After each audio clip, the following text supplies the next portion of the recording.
Give that phone.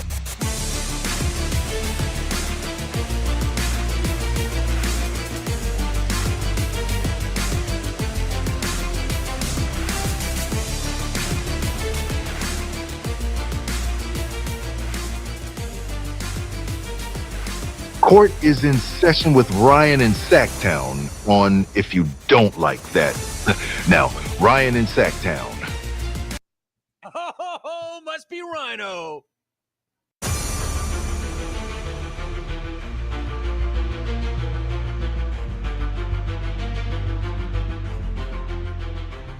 Good morning. Welcome to another week here in the King's Court, King's training camp. NFL football this weekend? Wild. But by popular demand, we start here. Motivational Monday. Scott Perry, 1 hour ago. In order to grow in any area, it's inevitable that mistakes in judgment will occur along the way. The key lies in acknowledging them when they do happen, learning from them, and using them as stepping stones towards your ultimate goal. Don't allow mishaps to define you. Any bold, we've got a lot of motivation here. Any bold course entails the risk of error. Don't allow fear or failure to immobilize you. A simple mistake can't keep you from continuing to pursue your vision. I know the music was not made for this long of a motivational Monday. That would be misjudged. So quit beating yourself up over past disappointments and lost opportunities. Today is a new day filled with infinite possibility. How about that? You know, I had the chance to meet and chat with Scott for a couple of minutes late last week. We had a good conversation. Looking forward to chatting with him more. You know, he's a busy guy. I promise you this. The one thing that I was about to tell him before he had to go was our audience loves Motivational Mondays. Keep them coming. So the next time we talk, I will send that to him. What's happening? What do you want to talk about today? There is plenty to get to. Kings did practice on Saturday. I was there. Whoa, man. You know what?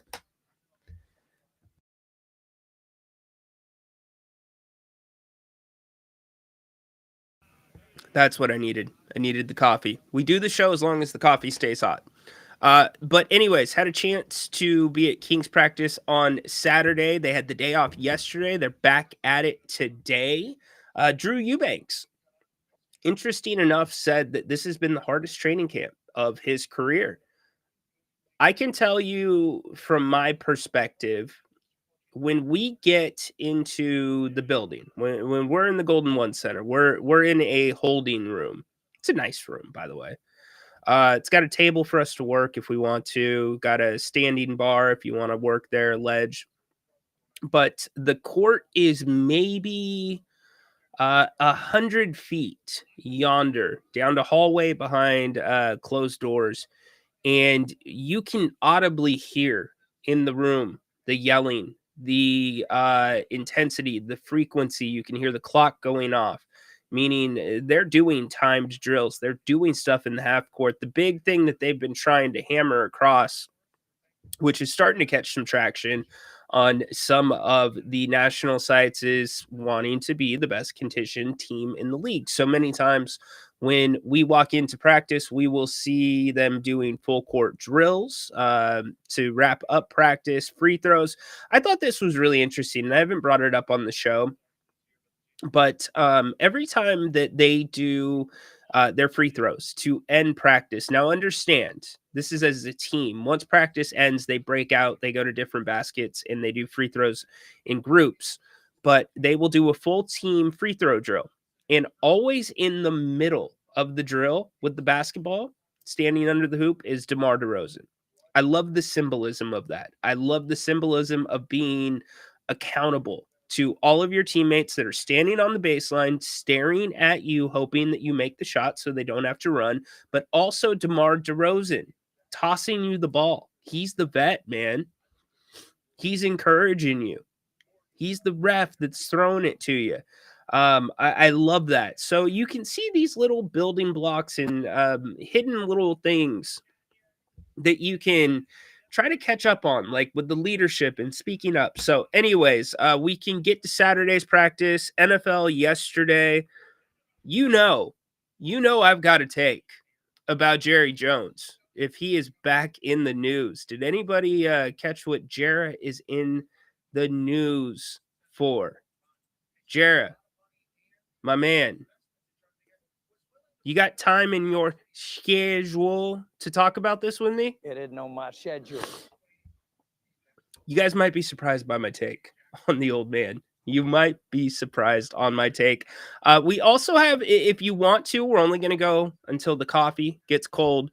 But if you have a grievance today, that is something we would normally do on Mondays. We would get to grievances. In fact, let me give you a quick grievance of mine. Something that happened late last week. The airing of grievances. I got a lot of problems with you people. Now you're going to hear about it. So leaving practice, turning out of the garage, headed down J Street, looking to make, I forget the street that I make the left turn on, and then I make another left turn, and I get on to 160. But anyways, I'm driving down J Street, and the car next to me has their gas tank open. Like, you know, like the little, whatever you want to call it, the flap, the trap door. I don't know. What's it called? Your gas cap tank was open. And so me wanting to be polite, me wanting to let them know, because I know certain brands of cars, because I've had them. If that thing's open, your check engine light's going to come on and you're going to freak out. You're going to be like, oh my gosh, like $2,000 repair coming. Like if you don't turn it 2 times on some cars, then you'll get the check engine light on. So I get right up to the car, and it's a nice little old lady. She's driving 10 and 2, and I've got somebody behind me, and I'm slowing down. I'm trying to get her attention. I'm honking. She can't hear a damn thing. And so finally she sees me, and I'm like waving at her, and I'm trying to think, what is the best symbol to let her know that her gas tank is open? I'm like, your gas tank's open, but I think she thought I was telling her to pull over. And so the next thing you know, little old lady cannot get away from me quick enough. She's probably sitting here calling her friends and being like, some dude in a white car was trying to get me to pull over.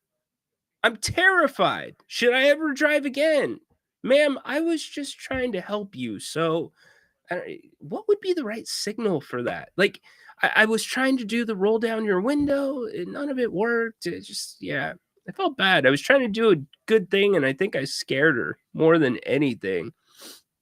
Patrick on lunch break, what's up?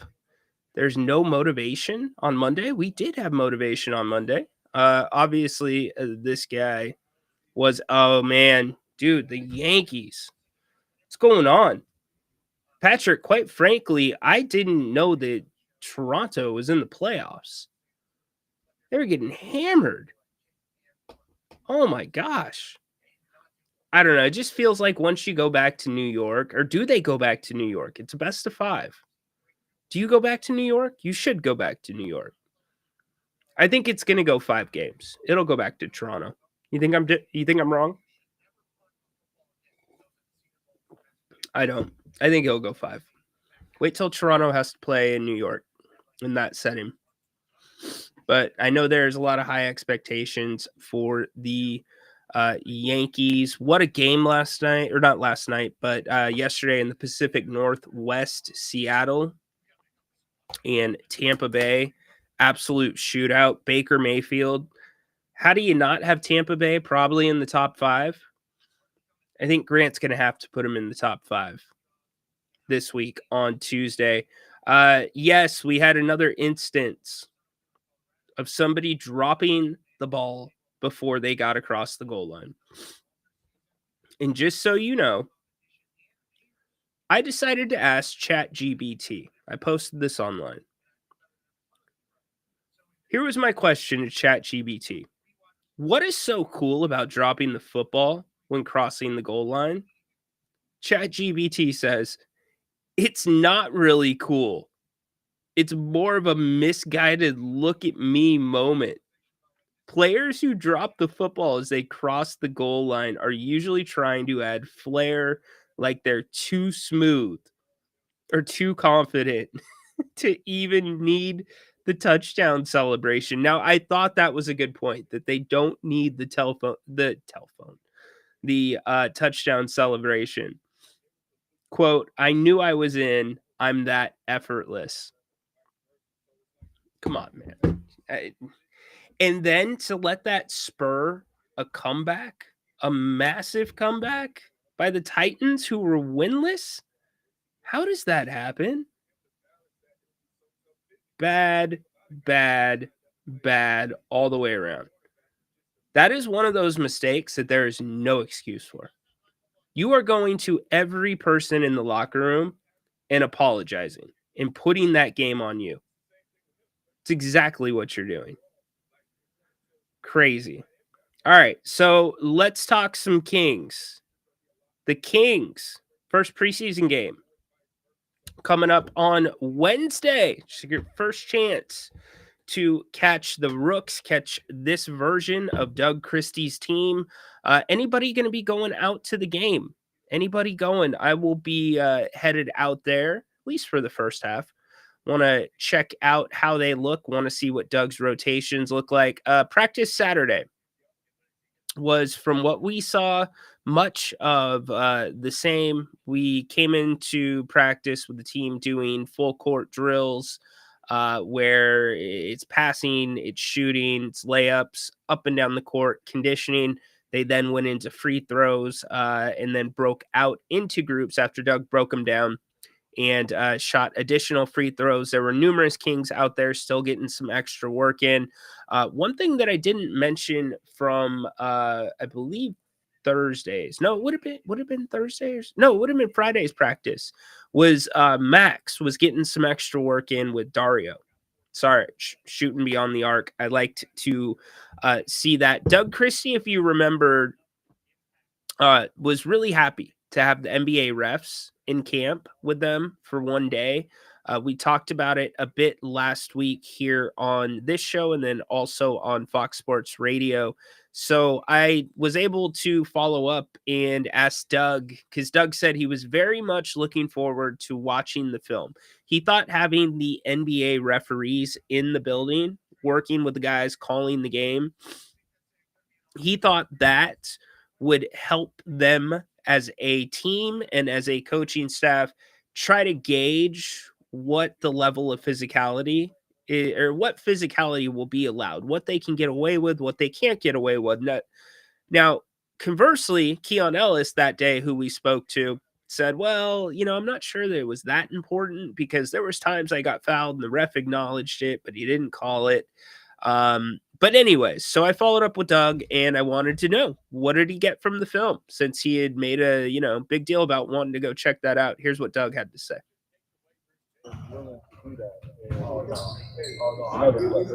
Coach, you mentioned really looking forward to going back to watch the film when the NBA refs were here. I'm wondering if you have, and what or who stuck out in that film.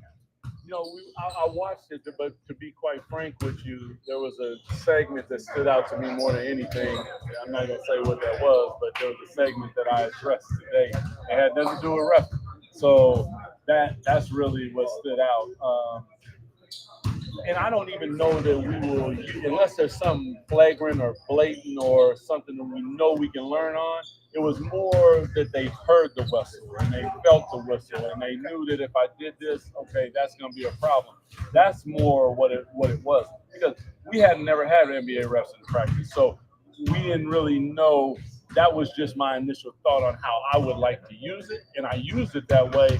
But it was was something else that stood out that needed more addressing than the refs being here and calling fouls. But they were fantastic. I'm hoping that the NBA continues to do it because it was good for us. The value of them, I can't even tell you. It was immense. Over the course of the week, have you noticed? Appreciate the good answer, Coach. Thank you for that.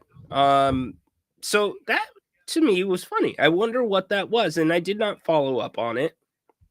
But there was a segment during that time that really stuck out to Coach, and it was something they addressed at practice. So good to know that front. Again, Drew Eubanks said this has been the hardest camp of his career. I love that. And he said on a follow-up that he loves it too.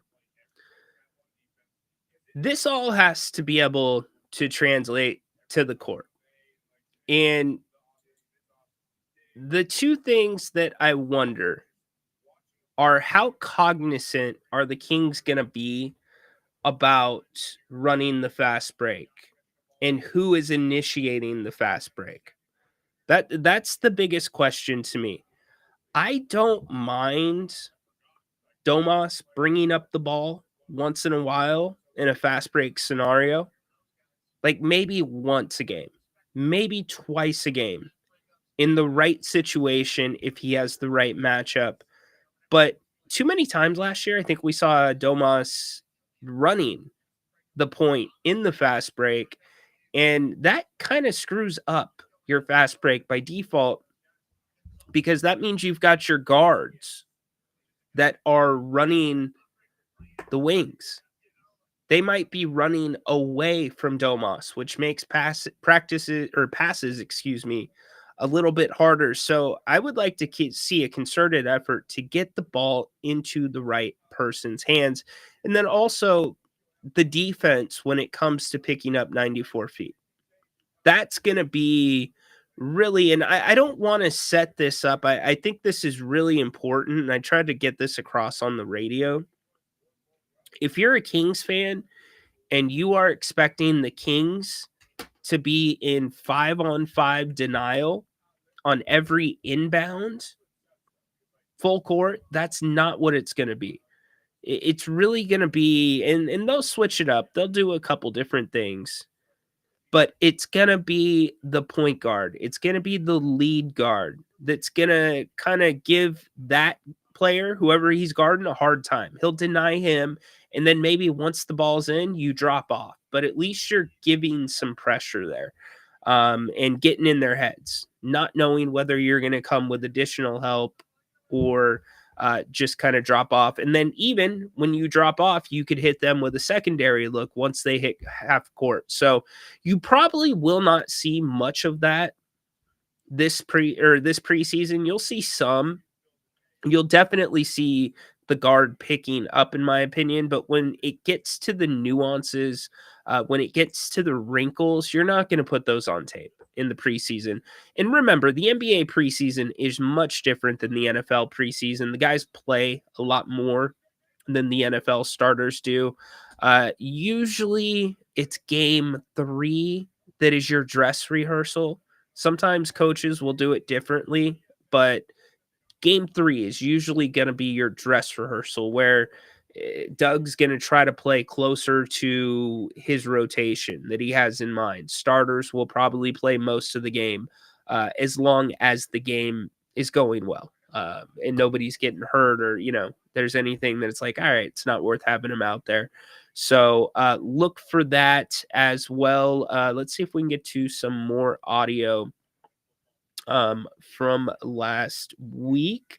In fact, let's listen to Drew's talk. 4 minutes. It's worth it. Here's Drew Eubanks, who I think Drew might be working himself into the backup center role. I really do. Here's Drew. What's up, Drew? I know, I was Don't on. answer. You already started ready to roll.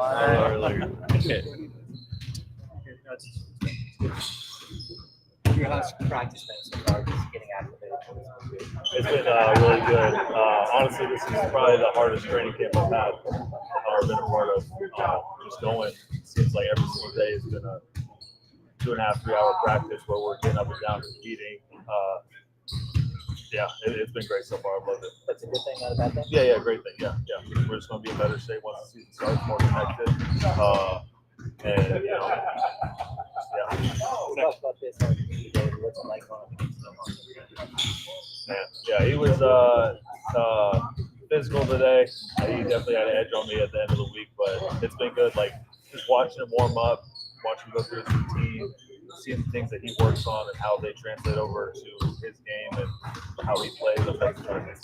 Was that kind of a surprise to be this far in and kind of see the training camp and still maybe bring in maybe more than what you were expecting? Oh yeah, for sure. Just the way things are. Like basketball's a year-round sport now. So you guys are, Dennis just got done playing however many games he did, and so to see him out here competing and doing all the stuff that we're doing, he's already been doing.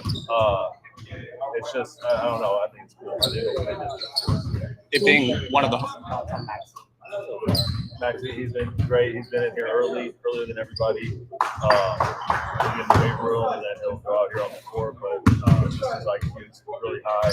He's got developing shot. He touches on the rim. He's both all the coverages out, talk to guys, which a lot of young guys come here, they may not want to step up, but he's been really good about using his voice. with it being like you just called it the hardest training camp you've been a part of, is that mainly just like the amount of time you're here and the conditioning aspect of it? Yeah, I'd say the time we're here, like I think the other day I checked, I got here like practice starts at 11. I got here at 8:15, and then I looked and I had been here for 7 hours. And that's just not how things have been in the past. But with that being said, we've been here for a long time. We're competing super hard. The morale's never dipped though. We've been, like I keep using the word competing, but we've been good energy, coming out each day and pushing each other. Domas is obviously so uniquely skilled as a passer and a playmaker to play through him. With the second unit, are they looking for that from the center position from yourself and Maxine to kind of replicate the way he plays, or do they switch it up when he's off? I think it's been tough because we kind of stuck to our groups a little bit, but we're just kind of putting in basic steps right now, and we'll keep adding as days go on, as the season goes on, see what we're getting to. But I think overall play is pretty much the same from the start to backups. From the glimpses that we've gotten, it looks like the Ray Doug. Everybody in the audience, now listen to me carefully. You feel like Is being it is a seamless fit for you with this group? Yeah, for sure. I've always, like I was saying during me today, watching the way Domas operates, he does a lot of DHOs, handles the ball, picks, guys just fly off him. That's kind of how I like to play. I'm going to get whoever's coming off open, and I'll just make a play after that. You get a day off tomorrow, I'm sure you guys will. Okay, so that was Drew on Saturday. Flores, what's up? Happy Monday. What's up, Dennis? Happy Monday. Raptors this Wednesday. That's right. We hit that. All right, good question, Flores. It's going to fluctuate as the preseason goes along. I would expect to get the starters. I think the starters, at least for the first quarter, maybe the first quarter and the third quarter on Wednesday.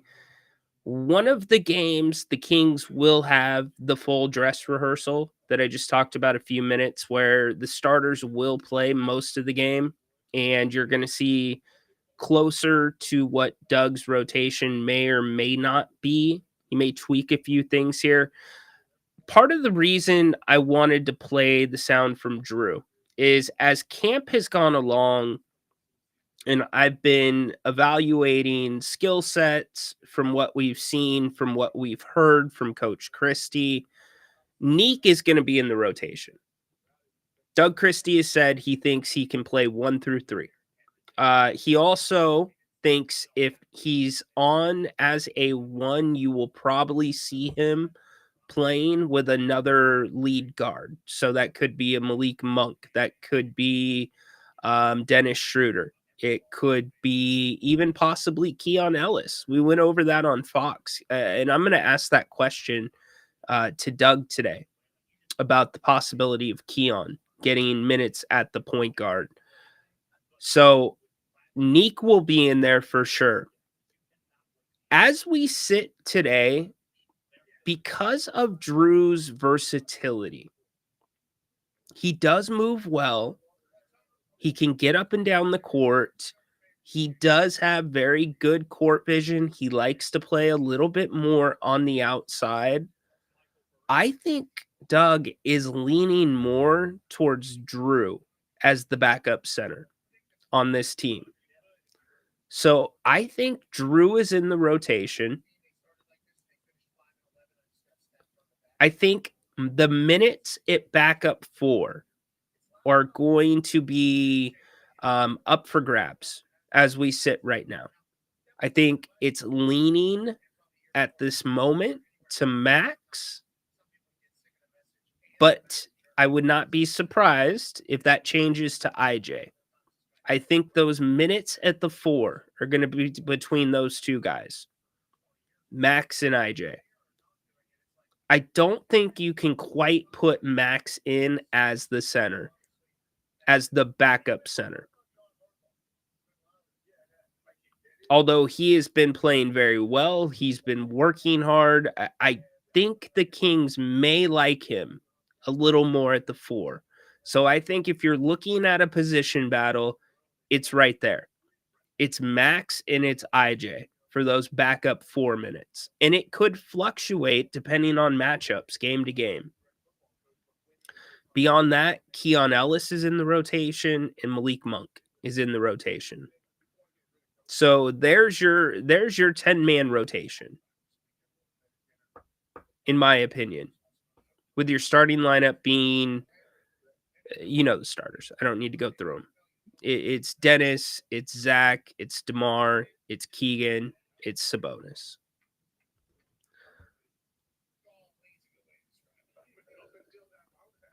Anybody disagree?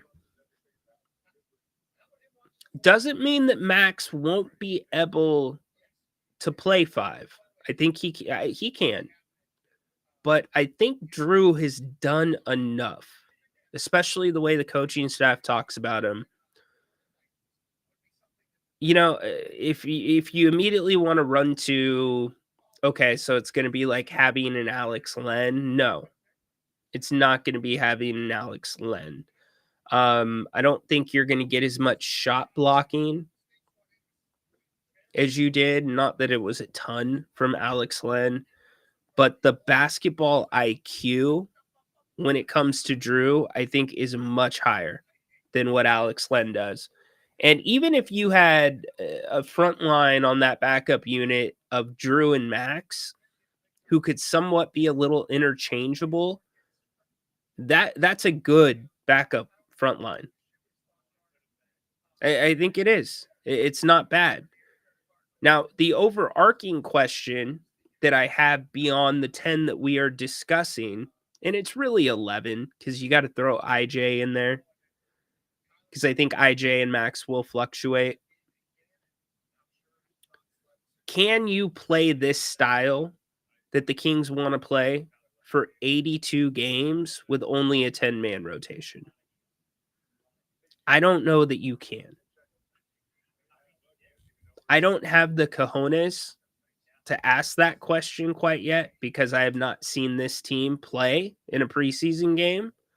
But once we see a couple preseason games, that might be a fair question. And who knows? You still have the entire preseason in front of you. Devin Carter, when the Kings had the scrimmage with the NBA refs, I don't want to call it a scrimmage, but when they were playing 5s and the NBA refs were there and it went into that overtime segment, guess what? Devin hit the game-winning shot, which was a 3. Rhino, to be honest, is this team tougher than last year with the new acquisitions, especially offensively? I don't know if they're tougher, Flores. What I do know, and I agree with Grant on this team, as constructed right now, has a better chance of making that jump that we thought last year's team was going to make. I think this year's team is better constructed than last year's. Now, the West is twice as hard this year. That's that equalizer, right?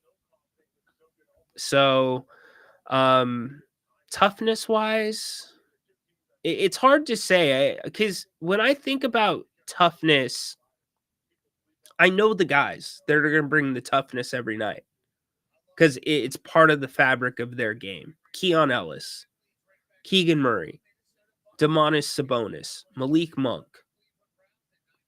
Those guys are going to be tough. I think Dennis Schroeder is going to be in that category.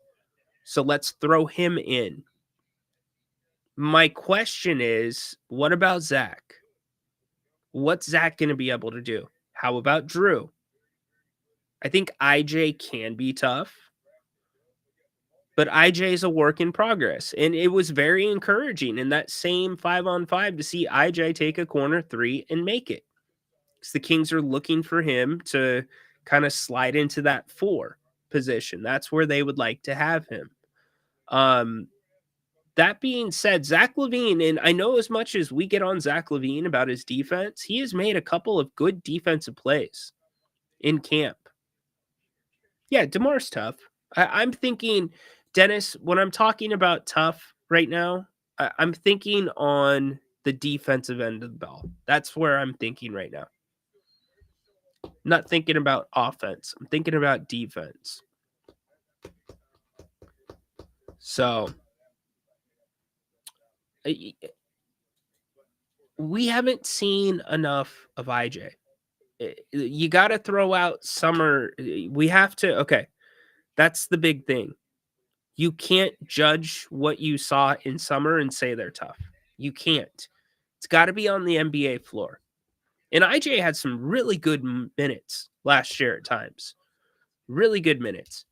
IJ has that natural, freaky athleticism. Now it's about refining him. There is a toughness to him, but you need to see that over a long haul. Zach does need to get on heaters. You know, again, I go back to this. Zach's hands have been very, very active in training camp defensively, and from what we have seen in full court in 5-on-5 competition. So, all right. I do want to talk about this before we dismiss here in a few minutes. You know, one of our favorite characters on this show, you know who I'm going to talk about. You know where I'm going. It's the one and only. Everybody involved. For me, it's a reminder. I, too, been here 23 years. And it is a reminder. I've been here when it was glory hole days, and I've been here when it wasn't. And so having said that, I want me some glory hole. Jerry Jones has been in the news a decent amount. Los Angeles. Jerry and the Cowboys were on the road yesterday visiting the New York Jets. The Cowboys won the game. How about that? The Cowboys getting a win. More often than not, when we talk about Jerry Jones, it's usually not in a good light. It's not why I do it. Why I do it is I'm willing to play God a little bit. He thinks he's God, right? He's off his rocker. You trade the best defensive player in the NFL. Somehow you lose that guy.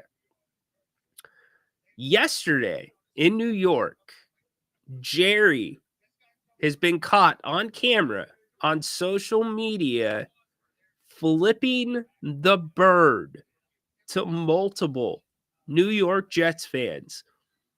If you have not seen the video, you need to go see the video.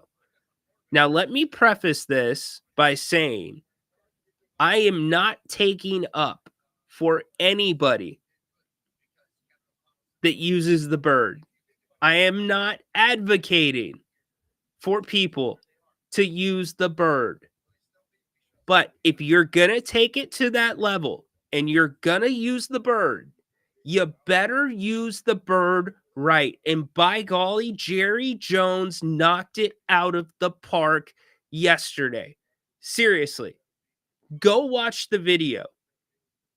He was Oprah at MetLife Stadium. Cameras are on you, so do not open until I tell you. Pointing to All right, people open your boxes.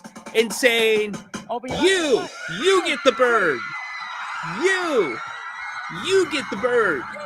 You get the bird.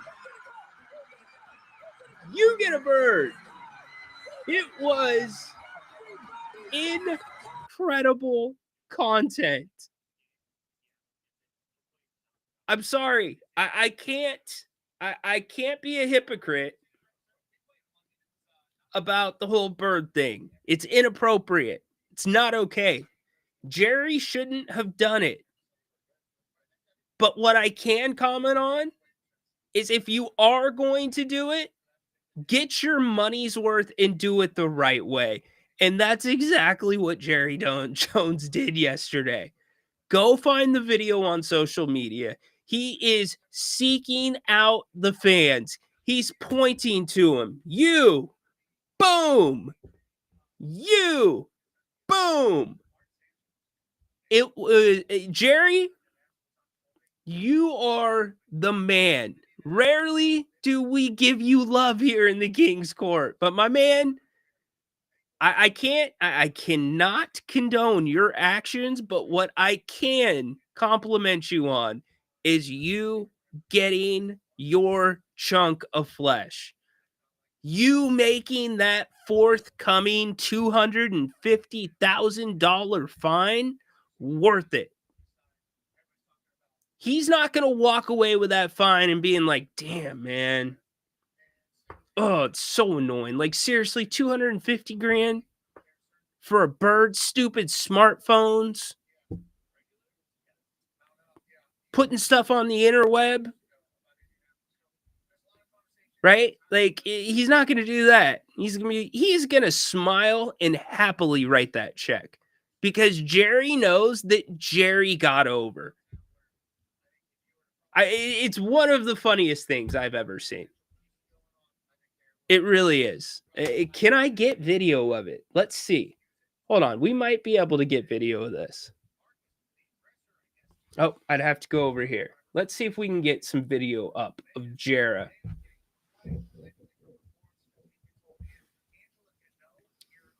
You got to see him pointing people out. And they won, too. Good point.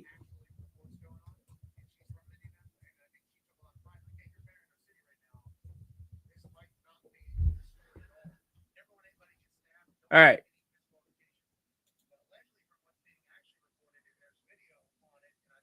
Here we go. Look at him. You. That's not a good one. Let's see. Here we go.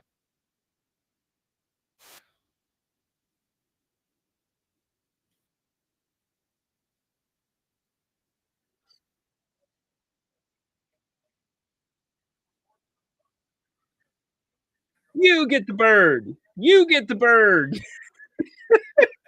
You over there. You get a bird too.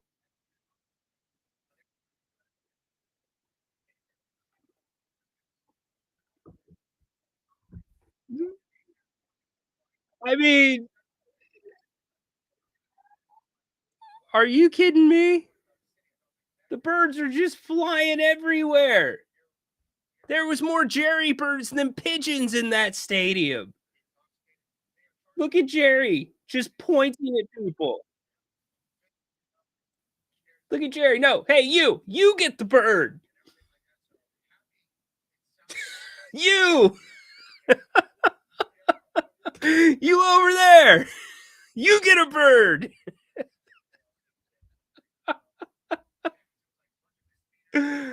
Oh my gosh. Like, what are you doing, Jerry? Can we agree that he got his money's worth? Can we agree about that? How about them Cowboys, Jerry? How about them Cowboys?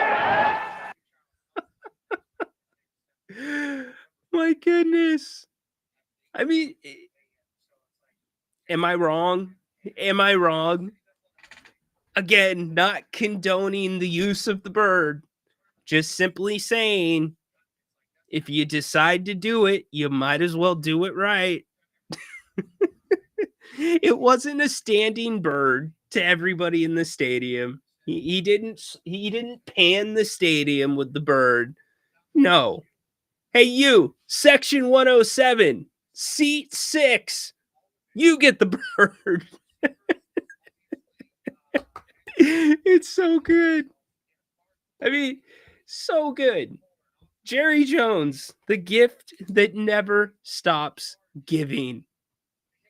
I might get in trouble for this, but I'm sorry. Tell me that's not like Oprah. You get a car. You get a car. You get a car. What do you think Jerry's response is going to be on his weekly interview tomorrow? I mean, Jer, my man. If you were a driver of a car and you had a wreck and your hand was almost severed off, but you didn't understand your anatomy, you look down, you're spurting blood, you open the door and run to the woods and either die bleeding to death or shocked. The educated man looks down, knows his anatomy, squeezes and knows his best chance is to wait for help. That's because he's been there a lot and done that. And so I'm waiting, I'm squeezing and waiting for help. So if we take that into context, what Jerry is saying is the educated man knows that if I'm going to get fined, like Dennis has put 250,000 in 2009, if I'm going to get fined 300,000, although Jerry didn't throw a drink at somebody, the educated man is going to get his money's worth out of that $250,000 fine. Yes, Jerry was being... Every team really needs what I call a shit bird. And that's why I have such a hard time just judging Jerry Jones in person. I just do. I just have such a hard time because he does such dumb things, says erratic stuff. But sometimes, man, he hits it right out of the park. And that is exactly what he did yesterday at MetLife. Again, not giving the bird. It's about making sure that if you're going to do it, you get your money's worth. And he got his money's worth. That was incredible content, Jerry. Good job, Jer. Ma would be proud of you, my man. Mama did wild game as good as anybody I've ever seen. My goodness. All right. We're out. Kings be down at training camp here in just about an hour and 15 minutes. So make sure to join us. Fox Sports Radio, 3 p.m. We break down the football weekend. We'll talk about Kings practice today as they prepare for their first preseason game on Wednesday against the Toronto Raptors. Fox Sports, 3 to 6 p.m. Easiest way to listen. Download the app. If you're not in your car, Google Store, Google Play, Apple Store. Totally free. No restriction boundary. You can listen from anywhere. Get the app. Also, if you can't catch the show live, no worries. All 3 hours will be posted to Grant's podcast platform. That is only a temporary thing. We have training tomorrow for the new platform that's going in Fox-wide.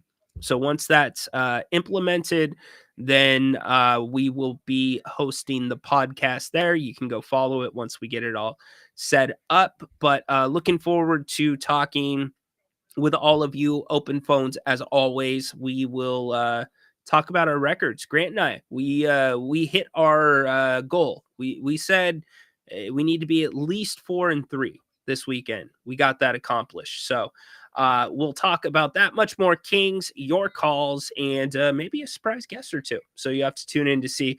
Do me a favor, give us a thumbs up, give us a like. Not 100% sure if I will be here tomorrow for King's Court. I might have training, like I said. If I do not have training, we will get an episode in. Tell your friends. We upload the episodes to the King's Court, Apple, Spotify, wherever you find your podcast if you want to catch a replay.